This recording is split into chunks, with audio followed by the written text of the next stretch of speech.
লালনের ধাম শুধু একটি স্থান নয়, এক অপার সত্যের খোঁজ। প্রতিটি বছর এই পবিত্র ভূমিতে এক অনন্য আয়োজন অনুষ্ঠিত হয়, ফকির লালন স্মরণোৎসব। দেশ বিদেশ থেকে আসেন হাজারো সাধু, ফকির, গুরু ও অনুসারীরা, যারা বাউল দর্শন আর মানবতার বাণীকে হৃদয়ে ধারণ করেন। এখানে নেই জাত, নেই ধর্ম, নেই কোনো ভেদাভেদ। এ এক বিশুদ্ধ মিলন মেলা মন আর প্রাণের। এই মহোৎসবের প্রাণপুরুষ ফকির মোহাম্মদ আলী শাহ, ফকির লালন শাহজির রজার খাদেম ও সাধুসঙ্গের ধারক বাহক। তাঁর স্নেহ, সাহচর্য আর তত্ত্ববোধে প্রাণ পায় লালনের ভাবধারা। এই মহাসঙ্গমে গেয়ে ওঠে সাঁইজির কালাম, খাঁচার ভিতর অচিন পাখি। এই গান শুধু সুর নয়, এ এক জীবন দর্শন, এক আত্মার আহ্বান। স্মরণোৎসব মানেই শুধু গান নয়, এখানে হয় তত্ত্বালোচনা, সাধন পথের দীক্ষা আর মানবতার মর্মবাণী প্রচার।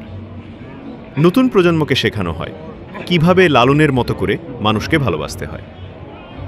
লালনের ধামে মিলনের এই আহ্বান হোক আমাদের হৃদয়ের পথ চলার অনুপ্রেরণা। সাঁইজির বাণী হোক বিশ্ব মানবতার শিক্ষা। সব লোকে কয় লালন কি জাত সংসারে। ফকির লালন স্মরণোৎসব 2025। আসুন মিলি একতায়, ভালোবাসায় এবং সত্য অনুসন্ধানে। স্থান লালন আখড়া, ছেউড়িয়া, কুষ্টিয়া। আয়োজনে ফকির মোহাম্মদ আলী শাহ ও লালন ভক্তবৃন্দ।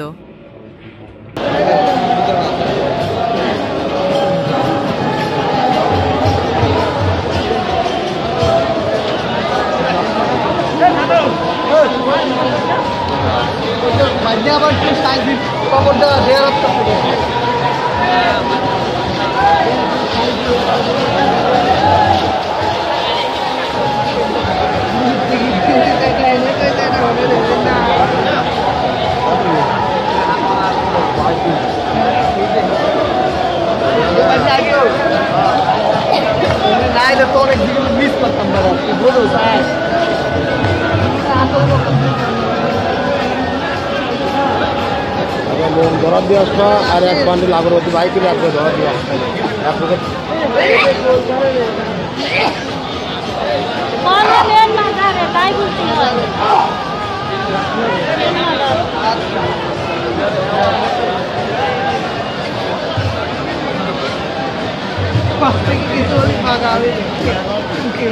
না না, এটা কিচ্ছু হয়নি।